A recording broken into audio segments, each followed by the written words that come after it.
how realistic is it the Nets could acquire a Cason Wallace or Trey Murphy this week? I mean, I think it's very realistic. I think gets it off in time. And he's got it, baby! Big time Nets win. The only Net fans you know? The only Nets fans you know? Man. I mean, come on, man. Or are these guys? Welcome back to the Only Net Fans You Know podcast. I'm Peter. Welcome to episode 127. I have a very special returning guest today. NetsDaily's own, the Brooklyn Pod's own, Collin Helwing. What's going on, Collin? Pete, what's up, brother? You got me in on a very exciting day, not just for the Nets, but for NBA as a whole. I feel like we really haven't had a crazy offseason like this in a long time. So as you know, as a reporter and just as a fan, I kind of feel like a kid in a candy store. It's a fun day here as free agency begins. We're recording before 6 o'clock on the start of free agency. So there might be some edits later on. If Collin wants to talk about a deal that's gone down after we're finished recording, I'm going to add that in for him.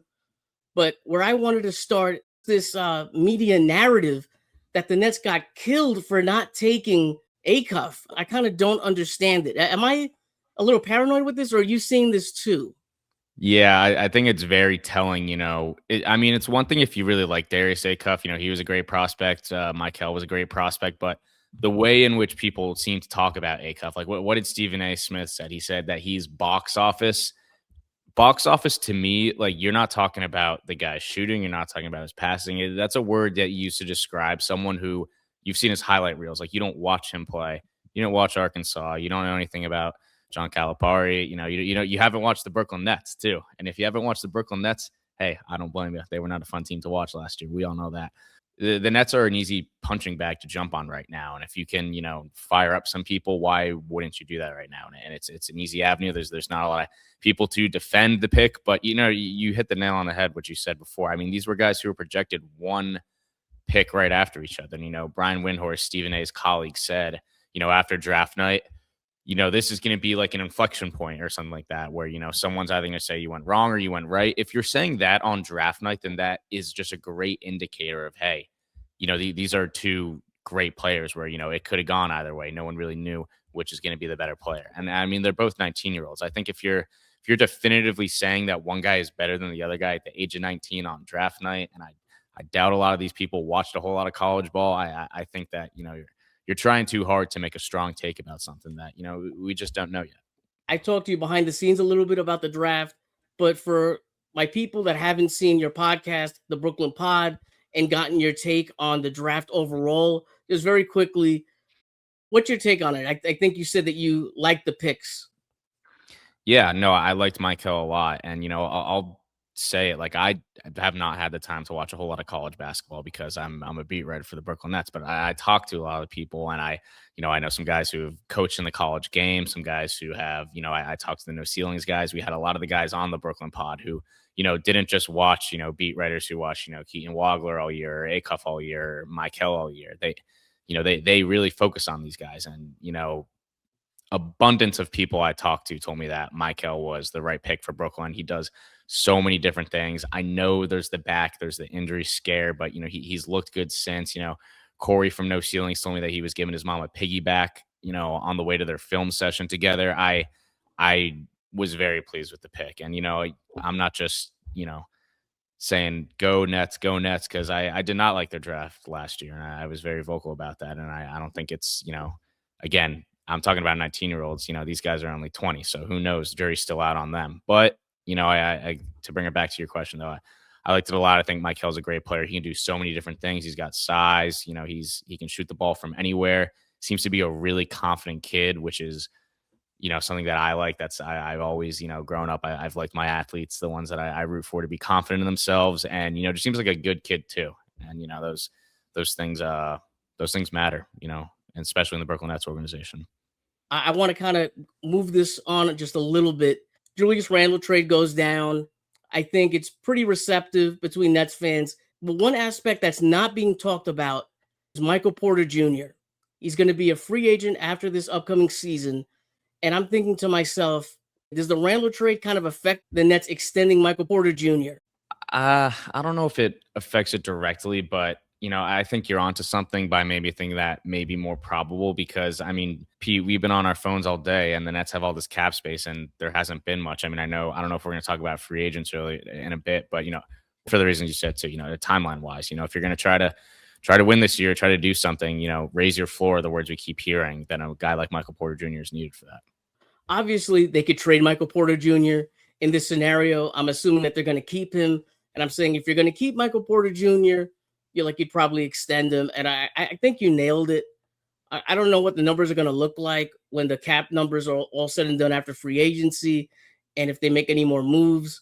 But would you be nervous paying him $40 million a year? Maybe a little bit. I mean, 40 mil isn't quite what it used to be. I think a lot of times, I like to look at not just the number, but what percentage of the cap is that eating up. So I think that's going to matter, and especially how it shakes out, like how many years into the extension, exactly how the money divides out. But I had this conversation. I'm gonna parade myself for a debate I had with some friends in my my college basketball group chat where we just talk about the NBA. And months ago, they were like, I don't know what the Toronto Raptors are doing. Brandon Ingram, giving him all this money. Like, I don't quite know. Like, sometimes he's good, sometimes he's great. But I was like, you know what? Sometimes you just keep these guys that are good players, but, probably not going to be championship players. You just keep them around. Maybe they turn into something. They keep getting good. And then, wow, or maybe you can find a way to flip them for something else. They just traded him from Kawhi Leonard, and that's kind of like a win now move. And I don't know if the Raptors are my pick to win in the East next year, but they're certainly closer. They're certainly closer now than they were before. So, I think keeping them around is a good thing, whether it's, and you got to pay them the money to do it. Like I said, 40 mil is, it's still kind of a scary amount of money, but it won't be too scary in 2, 3, 4 years from now. What's up, guys? I'm throwing this in post-production to add in the free agent signings and a current look at the Nets cap space. After re-signing Josh Minot and Day'Ron Sharpe, the Nets added Keon Ellis and Mo Wagner at the start of free agency. When those deals become official and the Randle trade becomes official, the Nets will be left with around $24 million in cap space left. The Nets signed 26-year-old shooting guard Keon Ellis to a 2-year, $18 million deal, with the second year being a mutual option. Last season with the Kings and Cavs, he put up 6 points a game, 44% from the field, 36% from three, and he averaged 1 assist and a steal per game. Keon Ellis went undrafted and hustled his way into a 3-and-D role, career 40% three-point shooter, and was 5th in the NBA in steals in 24-25. Now, what all Net fans are thinking is, why do we just add another guard? We have all this cap space, and the first deal we do is with a shooting guard. The way I want Net fans to look at this is that he's replacing Zaire Williams. The Nets defense last year was horrible, and doing the Randle trade, sending out Claxton, made this defense even worse. Bringing in Ellis gives the Nets a point of attack defender on the perimeter and someone who could create turnovers. Jordy knows Keon from their time in Sacramento. I think he's going to get major minutes. Good deal. He's getting paid $2 million more than Zaire Williams. He's going to provide defense. Maybe the Nets could flip him at the deadline. And if worse comes to worse, he's going to be an expiring $8 million contract next season. The next move the Nets made was signing 6'11" center Mo Wagner to a 2-year, $19 million deal. His contract is also including a second-year mutual option.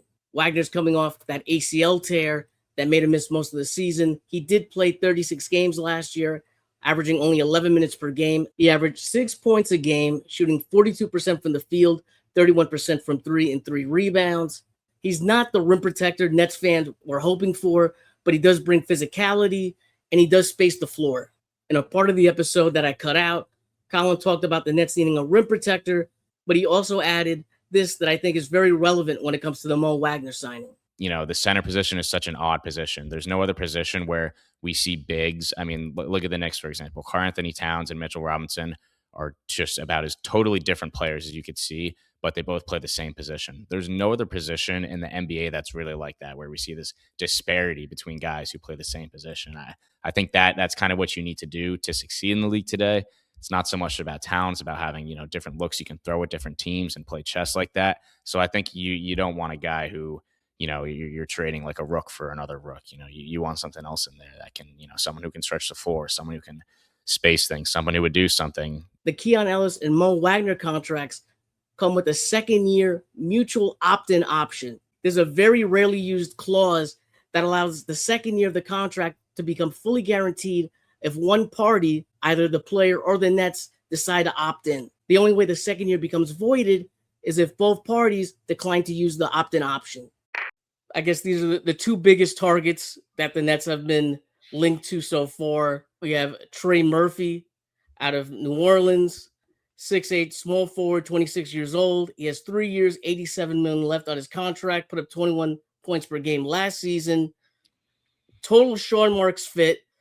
Sam Ament said, there is definitely a bunch of Trey Murphy noise. It seems pretty clear that he has also signaled a desire to play elsewhere.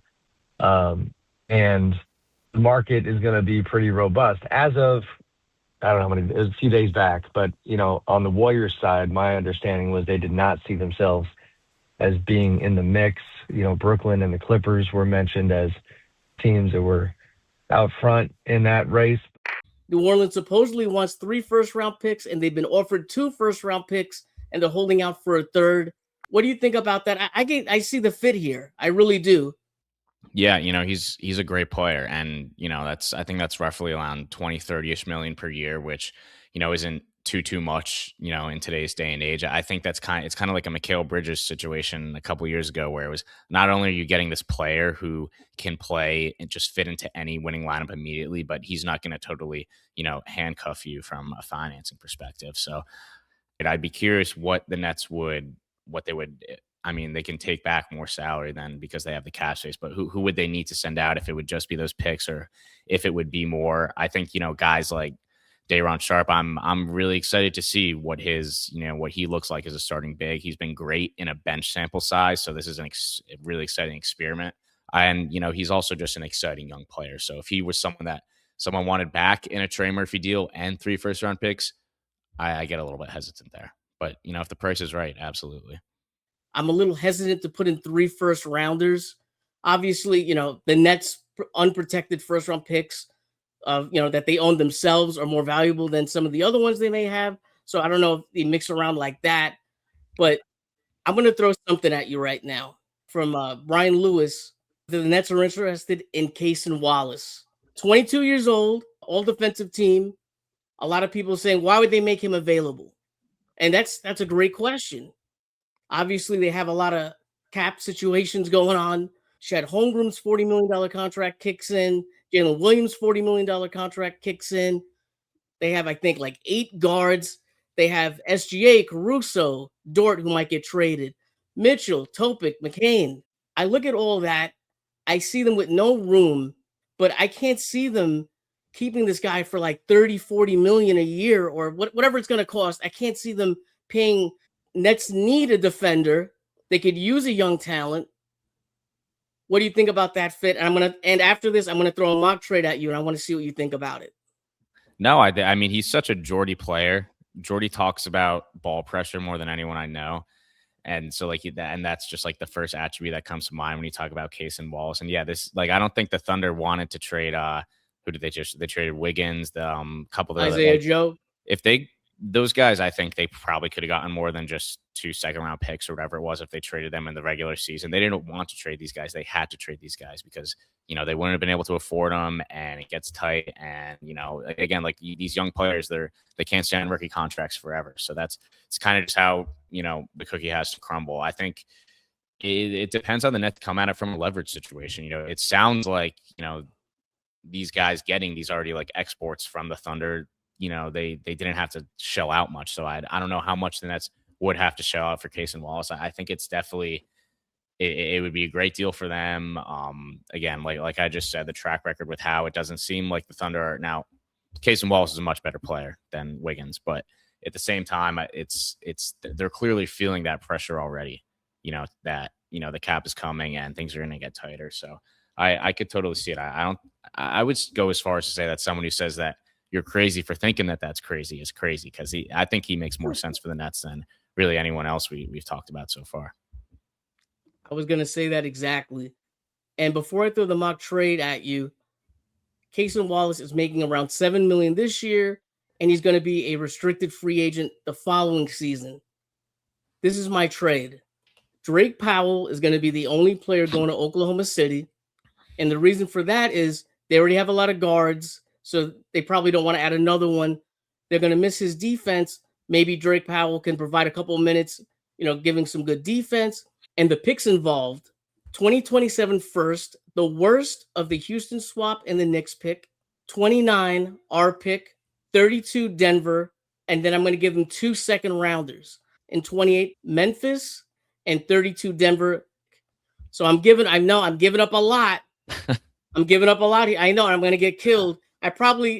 My notes even put a protection on the Nets pick to make it like topically protected. But the point is, I'm paying for premium talent. How often does a young talent under 25 become available with such a high upside that is already all a defensive team? I don't think it happens too often. And if you want to swing for the fences, this is my swing for the fences. You lose me with the Nuggets 2032 first rounder. I think that's fair. I think that's a prime pick. But I think, Drake makes sense so much because they're defensive minded guards, and it's something that he was only drafted last year. We still don't really know what he could be, but nonetheless, it sets kind of the financial clock back for Oklahoma City a couple of years from now. But it's close. It's close. I'm curious what I don't know how healthy AJ Mitchell is, but I was thinking when you were talking about young guard situation, similar deal. I really like his offensive game and, just kind of what he's able to do, as a floor general. I think he might be a guy where I'd be willing to shell out, the draft capital you just put up. But that Denver one would be tough for me to part ways with. I think I would even include in like a closer Knicks one before that one. Oh, that's fair. That's totally fair. And Mitchell, the reason why I would not put him in for this deal, quote unquote, put him in if I'm OKC.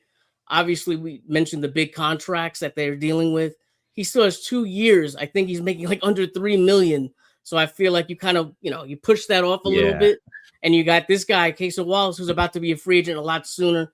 But if I could, obviously, I would pick a Mitchell over Cason Wallace.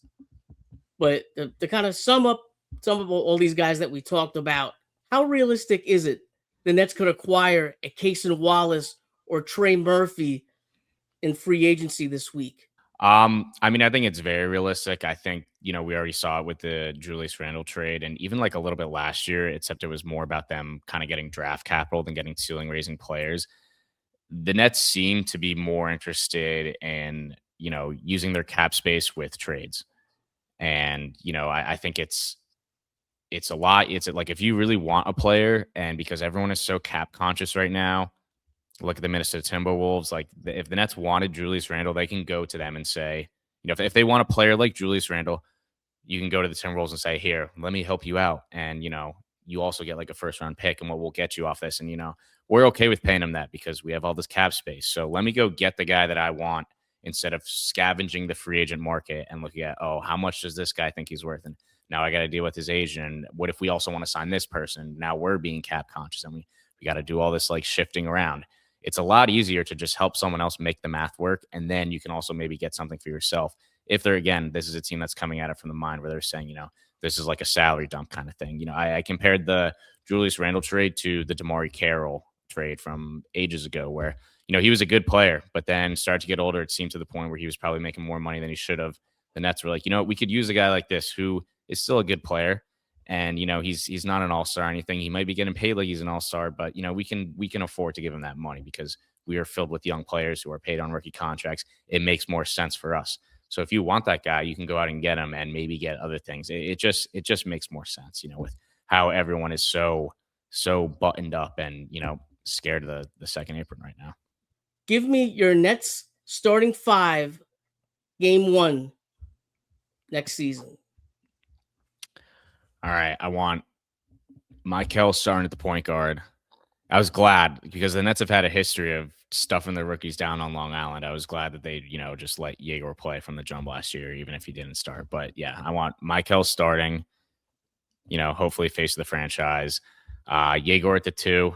I think he's was played more like an off-ball guy. I think that's what he's going to be. I think we won't even be talking about him like he's a potential point guard, 2-3 years from now. He's going to be at the 2, MPJ at the 3, Julius at the 4, and then Dayron at the 5. I think that's it. But, Jordy always has fluid lineups. So I don't know how great that lineup's going to be defensively. So maybe there's going to be some quick yanks out of there at different points in the season. But, yep, that's the 5 I'd roll with to start.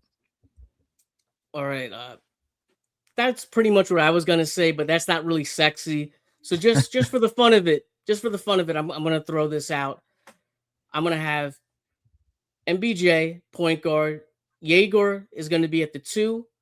We're going to have a trade acquisition at the 3, either a Cason Wallace, Trey Murphy, or maybe a Keon Ellis, someone like that. You're going to have a defender at the 3, at something like that.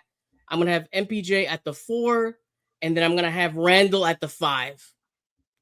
Dayron's still going to play, but they're going to wind up splitting a lot of minutes at the 5, and you're going to have Randle playing a lot of minutes at the 4 also, obviously. But that would be my quote unquote sexy lineup pick. I like that. I can get behind that. If not sexy, it's spicy. So it's entertaining. All right, Collin, let's get some promo out there for you. Yeah, man. You can read all my work at netsdaily.com. I'm on Twitter at Collin Helwing, always tweeting about the Nets basketball, occasionally ranting about the Giants and the Yankees. And yeah, you can listen to me at the Brooklyn Pod, the Brooklyn with Pooch and Colin. We're on YouTube.